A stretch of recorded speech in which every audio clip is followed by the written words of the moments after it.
In other world news, the New Zealand Prime Minister Jacinda Ardern has surprised not just her own hemisphere, but all the other ones as well by resigning unexpectedly. She quacked because she said she had nothing in the tank. Now, resigning because you no longer feel up to it is a completely alien concept here in the United Kingdom, when generally, if you don't feel up to it, that's when you start standing for office. Tiff, can you possibly explain why she's resigned now? As the female correspondent on today's edition, yes.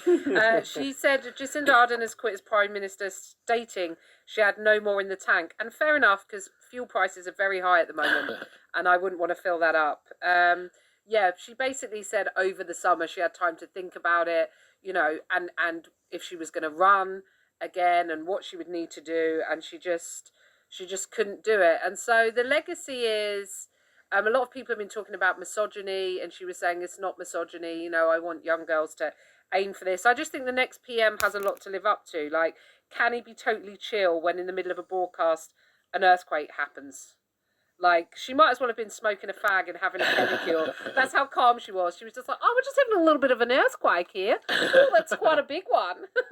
So you need someone who's got that level of, like, you know, and her legacy. She was, like, apparently the first world leader, I read this, apparently the first female world leader to bring an infant to the UN meeting in New York, which I would argue is not true because Trump was at those meetings. So, yeah, but Chris Hipkins, who is replacing her. I've seen an interview with him. He seems very nice. He's super Kiwi, the most Kiwi man I've ever seen, I think. But if Labour lose the next election, they're saying he will only have spent 8 months as leader, which, to be fair, is still 6 trusses. Well, this is, which I think is the official measurement of a short term. Yeah, it is now a unit of time. So there's an election due late this year, and Ardern's Labour Party is trailing by 4 points in the opinion polls, and some have suggested that this might have prompted her to resign, being 4 points down in the opinion. 4 points down. If we operated the same logic, we would have 5 prime ministers resigning every day at the moment. We did get quite close to it at one point last year, but we never quite reached 5 a day. And there's this element that she has been the recipient of huge amounts of personal abuse and vitriol online. I mean, partly because of the people disagreeing with her approach to COVID and the anti-vaxxers laying into her. But it does seem that female leaders are bombarded with so much more abuse and insults online than men. I mean, are we ever going to move? Are we ever going to grow up as a species, Tiff? Or have we peaked? Are we just on the downward slide to back to kind of pre-Neanderthal levels?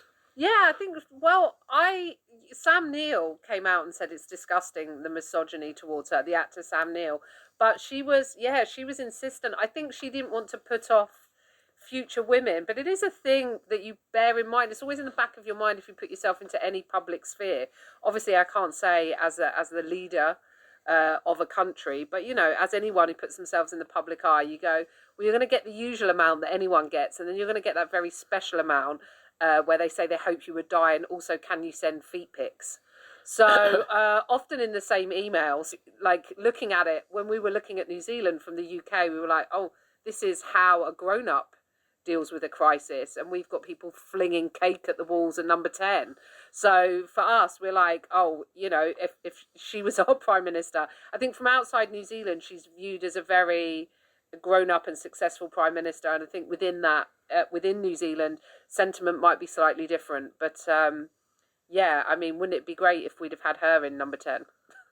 Well, yeah, I mean, grown up and prime minister, whereas I haven't always sat harmoniously in this country in recent. I mean, my concerns are that, well, I mean, are we ever going to have a wake up call that the dehumanising impact of modern media, social, antisocial, and otherwise, means that a career in politics is increasingly unsustainable if you are or wish to remain human, and also, you know, if I look at New Zealand as a country.